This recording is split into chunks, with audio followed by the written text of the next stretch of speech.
രാക്ഷസ പ്രണയം. രചന പ്രണയിനി രാഖി. അവതരണം അഷിക.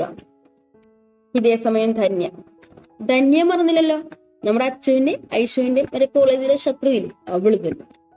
എടി, ദേശ് സാറിന്റെ ധ്രുവ് സാറിന്റെ കല്യാണം ഇന്ന് കഴിഞ്ഞില്ലേ? ഒരാള് പോലും അവരുടെ ഫോട്ടോ ഇട്ടില്ലല്ലോ. ആരാണാവോ അത്? കൃതിക. നീ ഒന്നും മിണ്ടാതിരിക്കോ? ധന്യ. അതിന് നീ എന്തിനാ എന്നോട് ചൂടാവുന്നേ? നീയല്ലേ പറഞ്ഞത് രണ്ടിൽ ഒരാളെങ്കിലും വളച്ചെടുക്കുന്നു. എന്നിട്ടിപ്പോ എന്തായി?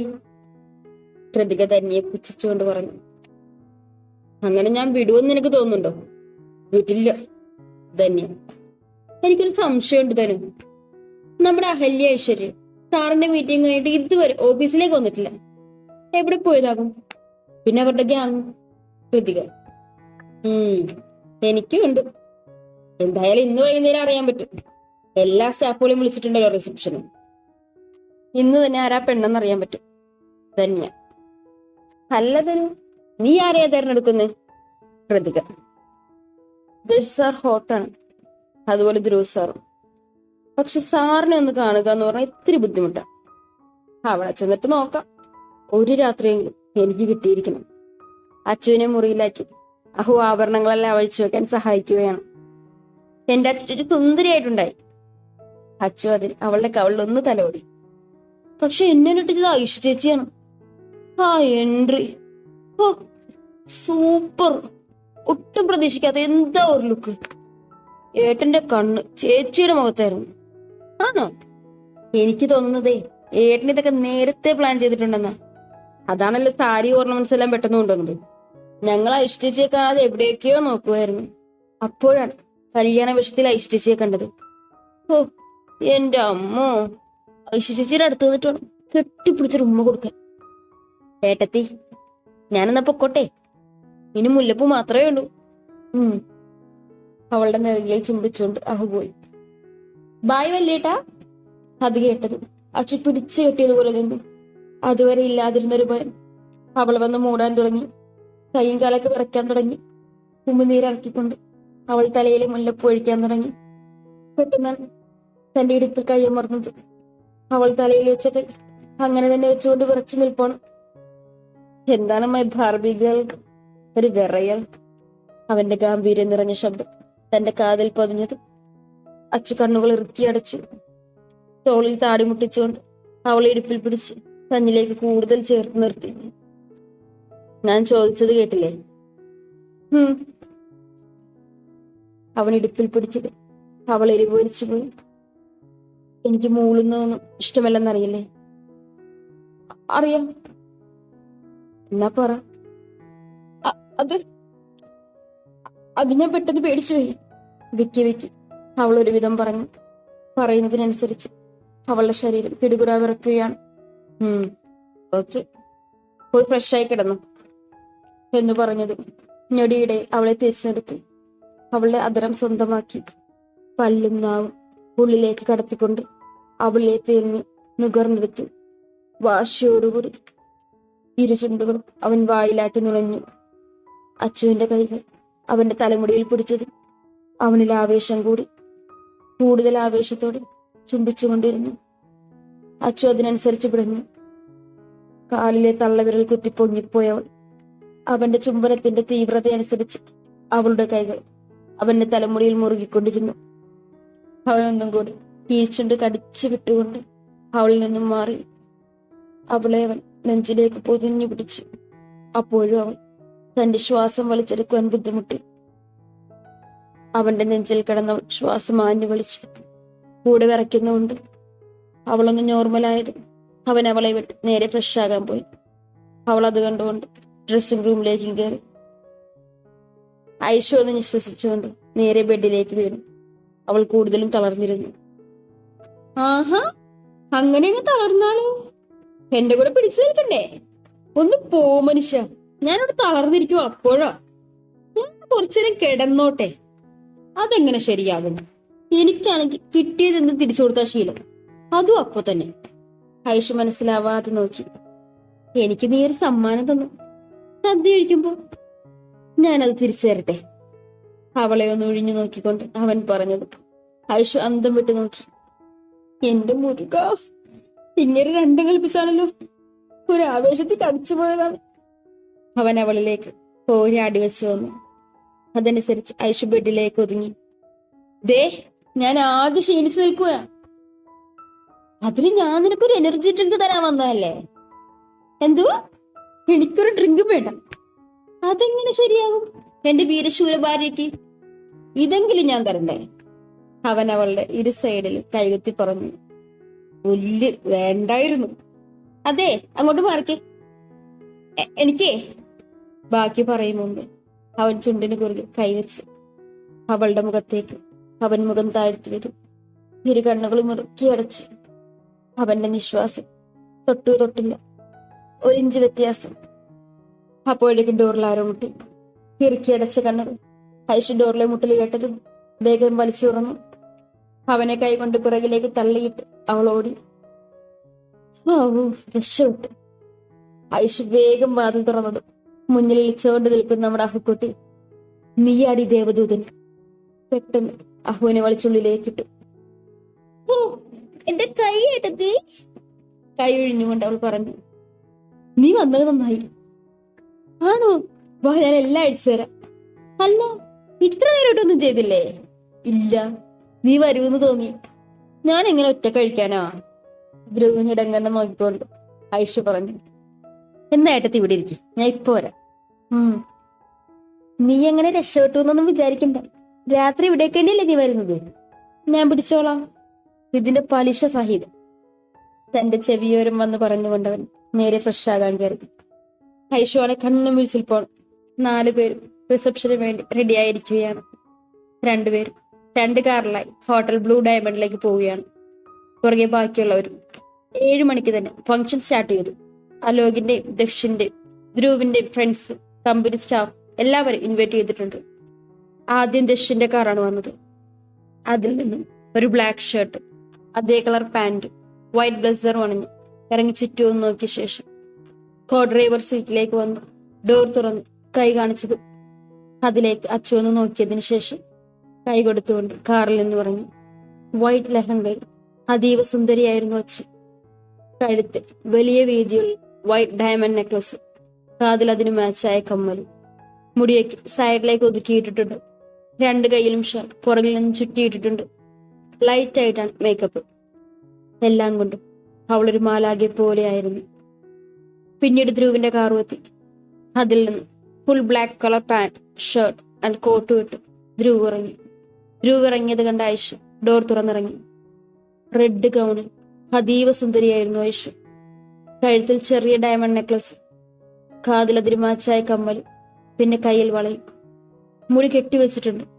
മുഖത്തിന്റെ ഇരു സൈഡിലൂടെ കുറച്ചും മുഖത്തേക്ക് ഇട്ടിട്ടുണ്ട്. ലൈറ്റ് മേക്കപ്പാണ്. 4 പേരും ഒരുമിച്ച് കൈയും പിടിച്ച് നടന്നു. 2 പേരുടെയും കഴുത്ത് കുറച്ച് വൈഡായതിനാൽ അതിന്റെ ഒരു ഇറിറ്റേഷൻ ഉണ്ട്. അച്ചു ദക്ഷിന്റെ കൈയും പിടിച്ച് നേരെ സ്റ്റേജിലേക്ക് കയറി. ധ്രുവ ഐഷുവിന്റെ കൈയും പിടിച്ച് നടന്നതും. എടോ, തനിക്ക് എടുത്തപ്പോ കുറച്ച് മെനയുള്ള എടുത്തുകൂടായിരുന്നടോ. ഇതൊരുമാതിരി എന്റെ നെഞ്ചു മൊത്തം കാണാം. ഐഷു അവന്റെ കാതിൽ പതിയെ പറഞ്ഞു. നമ്മുടെ ഐഷുവിന് ഈ ഡ്രസ് ഇട്ടപ്പോ മുതലുള്ള കളിപ്പാണ്. അവനൊന്നും മിണ്ടാതെ അവളെ ഇടുപ്പിൽ പിടിച്ച് നേരെ സ്റ്റേജിലേക്ക് കൊണ്ടുപോയി. 2 പേർക്ക് 2 സ്റ്റേജായാണ് ഒരുക്കിയിരിക്കുന്നത്. ദക്ഷിന് റെഡ് ഫ്ലവർ കൊണ്ടുള്ള സ്റ്റേജ് ആണെങ്കിൽ ധ്രുവിന് വൈറ്റ് ഫ്ലവർ കൊണ്ട് അലങ്കരിച്ച സ്റ്റേജാണ്. ഈ സമയത്താണ് നമ്മുടെ ധന്യയും കൃതികയും വരുന്നത്. ധന്യയുടെ കണ്ണുകൾ 2 പേരിലേക്കും തറഞ്ഞു നിന്നു. എന്തൊരു ഹോട്ടാണടി, കൃതിക പറഞ്ഞത്. ധന്യയോളെന്ന് നോക്കി. നീ അങ്ങോട്ടൊന്ന് നോക്കിയേ, ആരാ വധുവെന്ന്. കൃതിക പരന്മാരെ വിട്ട് അടുത്തുള്ള വധുവിനെ നോക്കിയത് ഷോക്കേറ്റ പോലെ ആയിപ്പോയി. എടി, ഇതെങ്ങനെ? അറിയില്ല. എന്തായാലും ഒന്നുറപ്പാ, അവളമാര് വശീകരിച്ചെടുത്തതായിരിക്കും. 2 പേരെ വിടില്ല ഞാൻ. ആദ്യം ഫാമിലി ഫോട്ടോ എടുത്തു കഴിഞ്ഞു ഓരോരുത്തരായി ദക്ഷിന്റെ അടുത്തും ധ്രുവിന്റെ അടുത്തും ഫോട്ടോ എടുത്തും പരിചയപ്പെട്ടും പോന്നു. പെട്ടെന്നാണ് ഒരാൾ ദക്ഷിന്റെ വയറിലേക്ക് ഇടിച്ചത്. ദശ ഒന്ന് കുനിഞ്ഞു പോയി അവനെ കത്തുന്ന കണ്ണുകളോടെ നോക്കി. എന്താടാ നോക്കുന്നേ? വന്ന വ്യക്തി ചോദിച്ചത്. ദശ അതുപോലെ തന്നെ ഒരിടി വെച്ചു കൊടുത്തു. അയാളോ ഒന്ന് കുനിഞ്ഞുപോയി. അച്ചു ആണെങ്കിൽ ഇവരുടെ ഇടി കണ്ട് അന്തിച്ചു നിൽപ്പാണ്. സോറി പെങ്ങളെ, ഞാൻ ദൈവന്റെ കളിക്കൂട്ടുകാരനാണ്. അതുപോലെ കോളേജ് മേറ്റും. സത്യദേവ് ഒരു പാവം IPS ഓഫീസർ. സത്യ ഒരു ചിരിയോട് പരിചയപ്പെടുത്തി. അച്ചുവിന് നേരെ കൈ കാണിച്ചത് അവൾ ദിഷിനെ നോക്കി. അവിടുന്ന് കൊടുത്തോളാൻ പറഞ്ഞത് കൈ കൊടുത്തു. ഞാൻ സാറിനെ കണ്ടിട്ടുണ്ട്. ഒരു കേസ് ഉണ്ടായിരുന്നില്ല ഒരു ന്യൂസില്. മടിച്ച് അച്ചു പറഞ്ഞൊപ്പിച്ചു. ആണോ? അതിന്റെ അന്വേഷണത്തിലാണ്. ഇതുവരെ ആ കുറ്റവാളി പിടിയിട്ടിട്ടില്ല. അത് ദശിനെ ഒന്ന് നോക്കിയാണ് അവൻ പറഞ്ഞത്. ദശ അവിടെ ഒരു നോട്ടം നോക്കി. സത്യ അവനൊന്ന് പുച്ഛിച്ചു. നിന്റെ കേസ് എങ്ങനെ പോകുന്നു?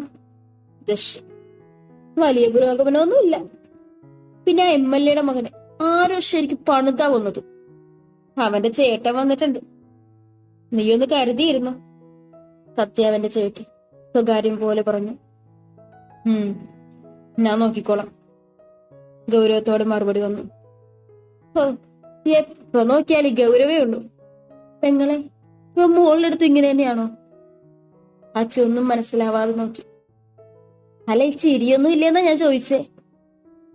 അത് അവളുടെ വിക്കിയുള്ള പറച്ചിൽ കേട്ടത് ദശ കൂർപ്പിച്ചു നോക്കി. എടാ, അതിനെ നീ പേടിപ്പിക്കണ്ട, ഞാൻ പോന്നു. നിന്റെ അനിയനെ കണ്ടിട്ട് വരാം. പോട്ടെ മോളെ, ആ പരട്ടേനെ പോയിട്ടൊന്ന് കാണട്ടെ. സത്യ അതും പറഞ്ഞുകൊണ്ട് നടന്നു. ധ്രുവിന്റെ അടുത്തെത്തിയത് അവനെ തോളിലൂടെ കൈയിട്ടടുപ്പിച്ചു. എന്താണ് മോനെ ഒരു ഗൗരവം? ധ്രുവിന്റെ മുഖത്തേക്ക് നോക്കി സത്യ ചോദിച്ചു. ഇപ്പോഴാണോടോ താൻ വരുന്നേ? സോറി, കുറച്ച് ബിസിയായിരുന്നു. ഓ പിന്നെ, ഐഷു ആണെങ്കിൽ ചെക്കന്റെ ഈ പുതിയ ഭാവങ്ങൾ തലയിലെ കിളികളെല്ലാം പോയിരിക്കുകയാണ്. ഹായ് പെങ്ങളെ, ഞാൻ മനസ്സിലായി, ACP ഇല്ലേ? ഞാൻ ന്യൂസിലൊക്കെ കണ്ടിട്ടുണ്ട് ഒരു കേസുമായി ബന്ധപ്പെട്ട്. സത്യയുടെ ശബ്ദം കേട്ട് പോയ കിളികളെ കൂട്ടിലാക്കിക്കൊണ്ട് ഐഷു പറഞ്ഞു. ആഹാ, അത് തന്നെ സത്യദേവ്. അപ്പൊ ഹാപ്പി മാരീഡ് ലൈഫ് ഡിയർ. ഓക്കേടാ.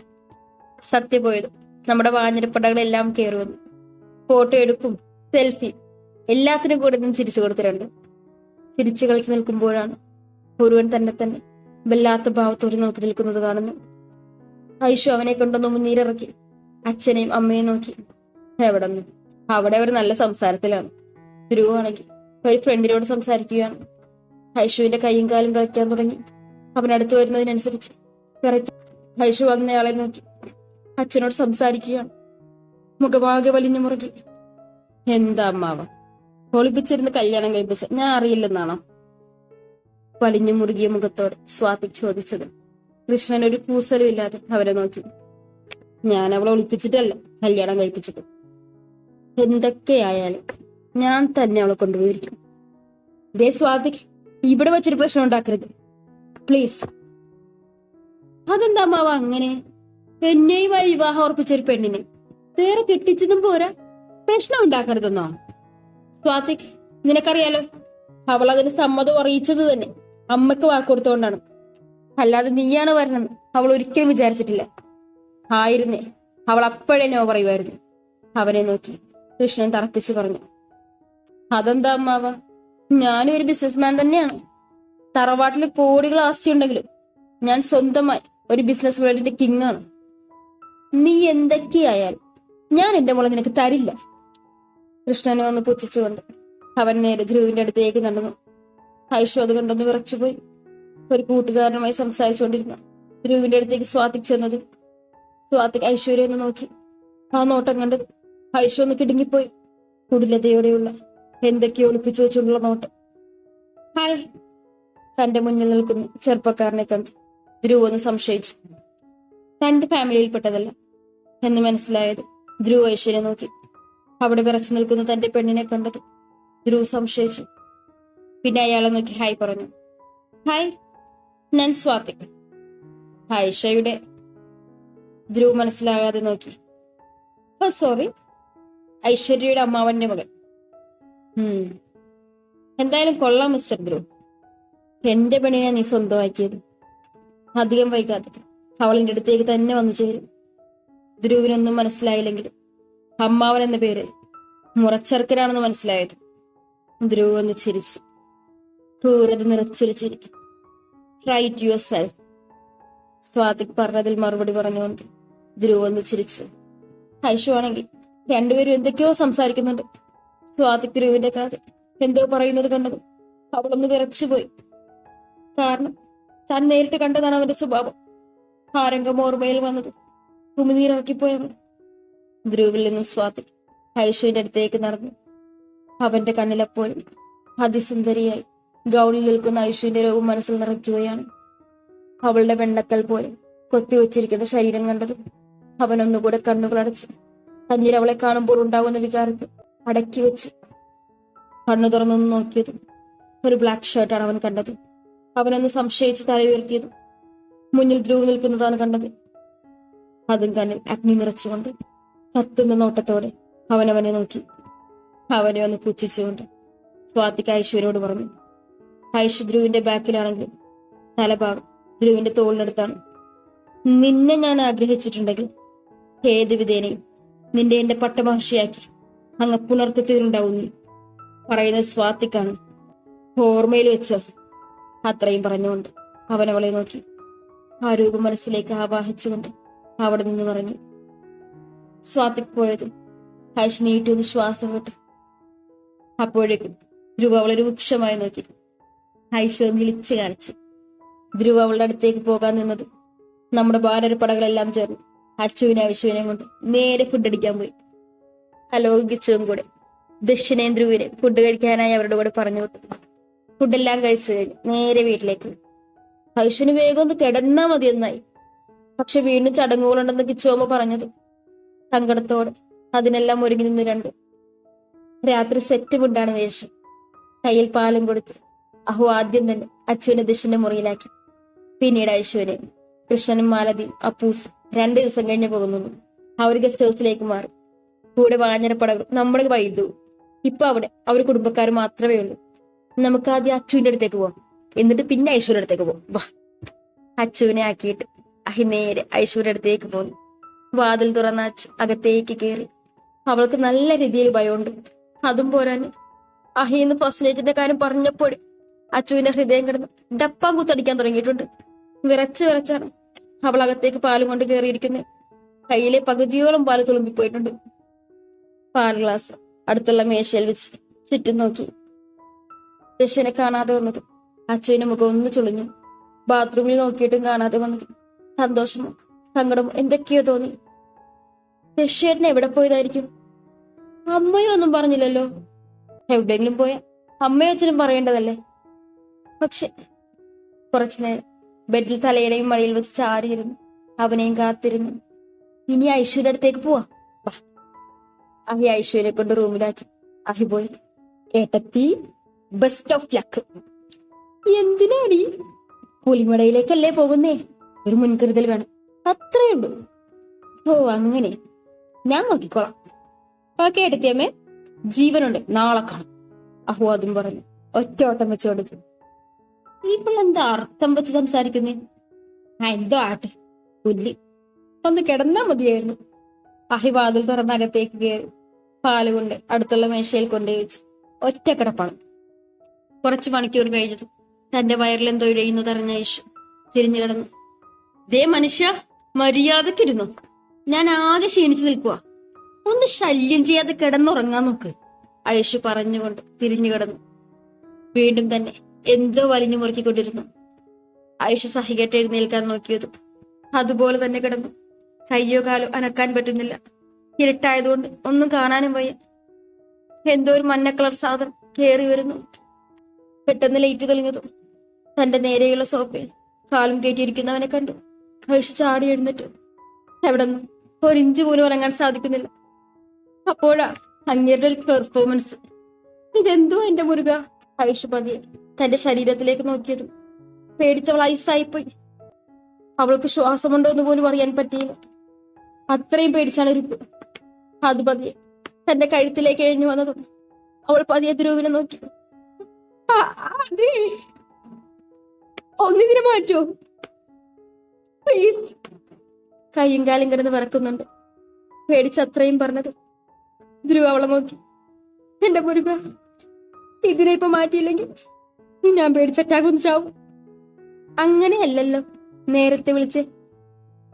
എന്തുവാ? അയ്യേ, ഇക്കിളി എടുക്കുന്നു, അവൾ പറഞ്ഞു. പാമ്പ് നേരെ അവളുടെ കഴുത്തിൽ ചുറ്റി മാറിലേക്ക് പോയതും അവൾ ഒന്നുകൂടി വിളിച്ചു. അതെ, ഇതിന്റെ ഉള്ളിലേക്ക് കയറുന്നു. ഒന്ന് മാറ്റി പ്ലീസ് ധ്രുവേട്ട. തുടരും.